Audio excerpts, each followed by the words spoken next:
Okey, hai. Assalamualaikum. Nama saya Nurul Aina binti Fatimah Effendi. Saya daripada kelas Pembangunan Kesukarelawanan kumpulan 6. Okey, untuk kelas bimbingan mahasiswa kali ini, saya akan berkongsi tips dan cara untuk mengurai isi kerangan dengan lebih cepat dan teratur dan yang pasti adalah mudah. Ini adalah contoh kertas peperiksaan penciptaan sijil pelajaran Malaysia Bahasa Melayu kertas 1 2019. Okey, untuk jawab kertas 1 bahasa Melayu ini, masa yang diberikan adalah 2 jam 15 minit sahaja. Ini adalah kertas karangannya. Okey, untuk kertas bahasa Melayu ini terbahagi kepada dua bahagian, iaitu bahagian A dan bahagian B. Untuk bahagian A, soalan ni bukan soalan wajib jawab sebab dia ada satu soalan saja. So, macam mana pun kita kena jawab, dan soalan ni adalah soalan berdasarkan bahan rancangan. Maksudnya dia akan bagi kat kita isi. So, kita kena huraikan isi tu. Selalu dia akan bagi macam gambar rajah lah, sebab dan isi boleh juga bagi macam graf ke, jadual ke, tapi jarang. Selalu dia akan bagi gambar dan isi kat bawah tu kan. So, untuk bahagian A ni, dia punya markah yang diberikan 30 markah sahaja dan masa yang dicadangkan adalah 45 minit sahaja. Sebab ni adalah karangan pendek. Dia hanya 200 hingga 250 patah perkataan. Nampak tak? Dia macam ada limit perkataan. So, dia jangan habiskan banyak masa untuk jawab bahagian A kerana dia perlu banyak masa untuk jawab bahagian B. Sedangkan kan macam untuk bahagian A ni, dia selalu akan bagi kita 3 isi. So, 1 perenggan untuk pendahuluan, 3 perenggan untuk isi, 1 perenggan untuk penutup. Dan ada 5 perenggan. So, 5 perenggan ni kita bajet 1 perenggan dalam 50 patah perkataan sahaja. So, kita capai 250 patah perkataan. Tapi janganlah kira pula tak exam nanti. Tak sempat pula. Kita bajet je macam 5-6 baris macam tu. Kadang-kadang boleh tulisan masing-masing lah untuk nanti kalau tulisan besar 5-6 baris baru berapa ayat pula. Tulisan kecil nanti kita nak tulis pula. Okey, untuk bahagian B dia ada banyak soalan. 5 soalan tapi kita pilih satu saja. Dan markah kat sini 100 markah. So banyak markah kat sini. Kena fokus kat sini lebih banyak. Sebab kalau kita fokus kat bahagian A, bahagian B tak dapat jawab, kita rugi banyak markah kat sini. Dan dia punya karangan adalah karangan panjang, lebih 350 patah perkataan. Okey, untuk saya guna teknik ni daripada Form 4 sebab cikgu saya ajar. Rasanya amat mudah lah. Setiap kali exam saya akan guna teknik ni, iaitu teknik Amba Cokok. Ingat ya, Amba Cokok. A tu untuk apa, M tu untuk mengapa, BA tu bagaimana, CO tu contoh, K kesimpulan, U ungkapan menarik, P adalah penegasan. Okey, apa ni adalah isi kita. Mengapa, sebab apa kita pilih isi ni, bagaimana cara kita lakukan isi ni. Contoh daripada isi tu, kesimpulan, ungkapan dan penegasan ni kan, kadang-kadang kita boleh letak dalam satu ayat sahaja. So, itu bergantung pada susunan ayat kita lah macam mana. Dan ungkapan menarik ni contoh tak adalah peribahasa, terletak kesimpulan bahasa, kata tokoh. So, dengan ni buatkan dengan kita letak ungkapan menarik ni, kita akan dapat banyak lebih markah lah, sebab karangan kita jadi karangan yang menarik sebab ada kata-kata yang bombastik macam tu. Contoh lah saya selalu guna ni adalah antara pepatah yang saya selalu guna sangat dalam karangan. Contoh dia, untuk melakukan terdapat berbagai banyak cara untuk menjaga kesihatan dan kecergasan diri. Hanya kita perlu mencari dan melakukannya dengan lebih konsisten. Buat kata pepatah, hendak 1000 daya, tidak hendak 1000 dalil. Bagi saya, pepatah buat hendak 1000 daya, tidak hendak 1000 dalil ni boleh digunakan dalam banyak karangan dan hanya perlu sesuaikan dengan olahan ayat sahaja. Bagi contoh, tapi saya on the spot bagi contoh ya, so dia macam terabur sikit. So untuk macam penegasan pula, ada contoh dia macam ni. Dia lebih kurang macam kesimpulan. So dia macam kesimpulan ni dan penegasan ni bukan yang sama. Tapi macam penegasan ni dia kadang macam ayat dia macam tegasnya. Saya contohlah lagi. Terbuktilah bahawa untuk menjaga kesihatan diri, kita perlu makan makanan yang sihat. Bagi contoh, kita boleh letakkan contoh lagi sikit. Tapi tak apa. Tapi kita harus tegaskanlah bahawa isi kita tu mengapa dia penting. Okay. The next. Okay, dia adalah bahagian 1 untuk kertas ni. Yang kelebihan menguasai ilmu pengetahuan kepada pelajar. Dan ada bagi 3 isi kat sini, melanjutkan pelajaran dan mendapatkan pekerjaan.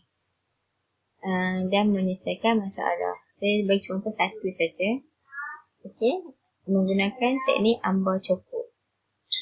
Okay, ingat ya, ambar cukup. Kita kena faham soalan dia. Kelebihan menguasai ilmu pengetahuan kepada pelajar.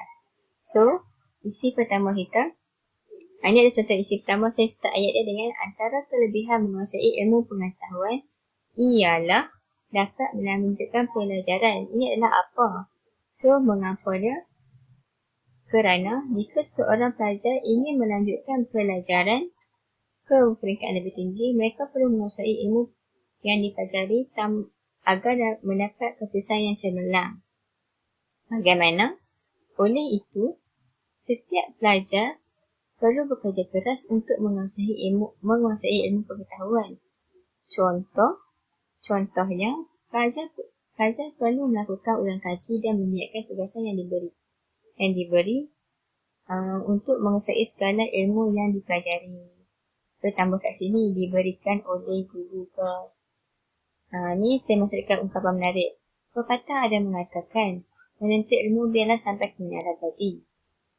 Jadi, ini macam penegasannya. Terbuktilah bahawa menguasai ilmu bagi pelajar penting. Sekiranya pelajar ingin melanjutkan pelajaran ke peringkat yang lebih tinggi. Dekat sini kita kena macam bijak olah ayat lah. Ni saya dah lama tinggal, so saya macam kurang sikit. Tak asah lama cara buat karangan macam mana kan. So, okay, untuk bahagian B pula ada 5 soalan. Dan kita pilih satu saja dan pastikan soalan yang kita pilih tu soalan kita boleh jawab dan kita banyak uraian. Jangan kata kita ada banyak isi dan banyak uraian, jangan kata isi banyak tapi kita tak nak uraian macam mana. Nanti payah pula, kita akan ambil masa lama untuk menjawab. Jadi kita analisis satu-satu soalan dulu sebelum pilih yang betul-betul. Okay, soalan nombor 1. Setiap warga negara ini perlu mempunyai semangat cinta akan negara. Jelaskan cara-cara anda menunjukkan semangat cinta akan negara. So, yang ni cara-cara kita sendiri untuk tunjukkan semangat cinta akan negara kita. Okay, nombor 2. Kesedaran sivik seperti amalan bertoleransi, mematuhi peraturan dan menjaga harta benda awam merupakan aspek penting dalam kehidupan masyarakat. Uraikan peranan ibu bapa untuk menerapkan kesedaran sivik dan didik anak-anak. Ini adalah peranan ibu bapa. Jangan kita peranan kita pula. Okay, kita kena highlight kalau jawab tu. Ni ibu bapa untuk anak-anak. Okay, nombor 3. Terdapat pelbagai cara untuk menghargai warga tua. Bincangkan usaha-usaha pelbagai pihak untuk menghargai jasa mereka. Okay, state kat sini. Dekat sini, dia punya tekankan dah pelbagai pihak. Ramai studi yang macam leka lah. Dia selalu tulis pihak dia macam saya. Dia lupa tak pihak masyarakat, kerajaan ke. Sebab kat sini, dia state kat sini pelbagai pihak. So, kena letak macam, okay, pegang pertama, isi pertama, setiap saya ke macam seseorang individu. Isi kedua, masyarakat. Isi ketiga, kerajaan. Macam tu lah. Okay, yang keempat. Bisnis makanan yang melanda beberapa buah negara di dunia berpunca daripada beberapa faktor. Tulis rencana tentang faktor-faktor berlakunya aktiviti tersebut. Okay. Kat sini contohnya kalau adik-adik confuse rencana tu nak buat macam mana, macam takut ada format ke macam mana, jangan jawab soalan macam ni sebab nanti kalau salah format ke, soalan berformat ni bahaya sikit. Kalau salah format dia potong masa. So saya lebih suka soalan yang macam dia bebas, dia tak ada format. Okay, soalan nombor 5 ni saya tak pernah langsung jawab soalan nombor ni sebab dia siapa yang mahir saja boleh jawab lah. Soalan dia mudah juga tapi saya Kalau tak pandai huraian, tak bijak beri contoh, dia macam lari nanti daripada soalan dia. Soalan tu macam petikan gurauan di atas bermaksud kebaikan yang diboleh apabila kita menjaga tutur kata dalam kehidupan seharian. So, kita pula pada adik-adik untuk pilih soalan macam mana.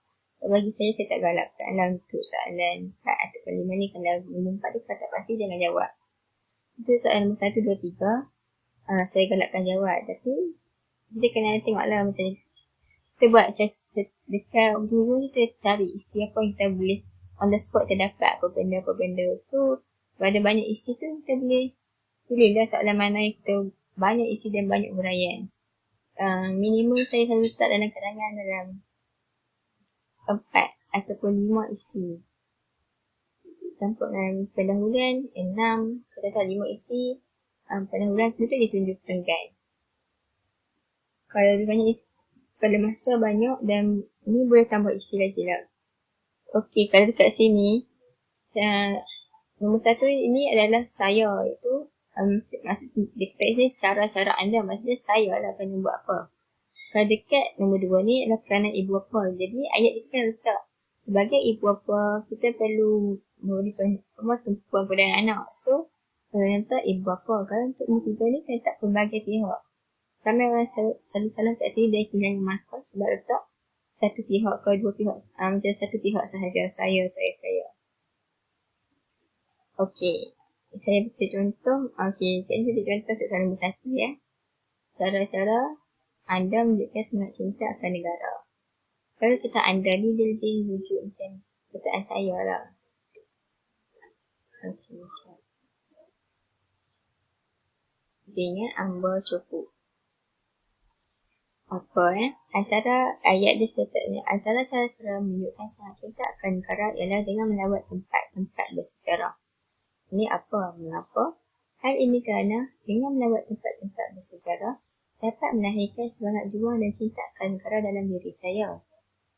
Tak pun kita letak kat sini kita lah. Kalau nak letak umum pun boleh kita, kakak biasa. Kalau sama macam janggal untuk letak, saya letak kita. Bagaimana? Dengan melawat tempat-tempat bersejarah, saya akan dapat melihat dan mengetahui tentang sejarah negara pada masa lalu.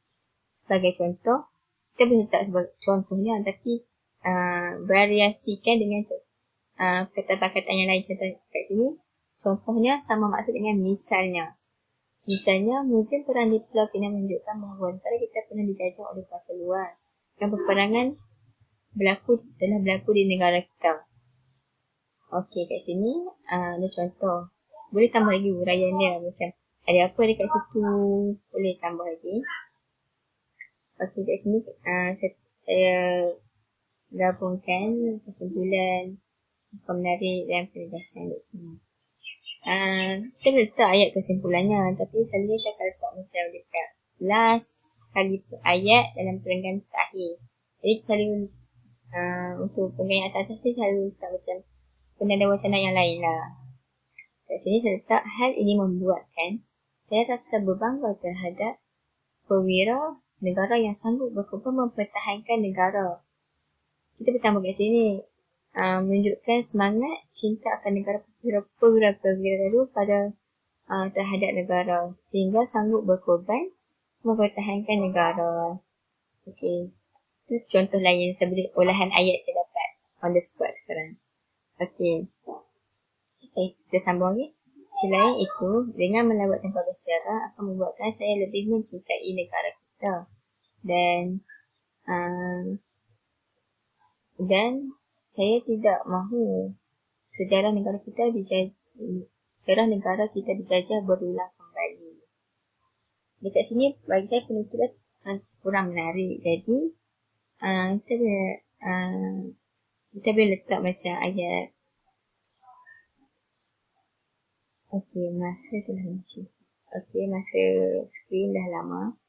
Jadi kita boleh letak sini, terbuktilah bahawa dengan melawat tempat-tempat sejarah adalah cara saya untuk menunjukkan semangat cinta akan negara saya terhadap negara Malaysia. Okey. Okey, terima kasih. Saya minta maaf sebab kalau ada kekurangan.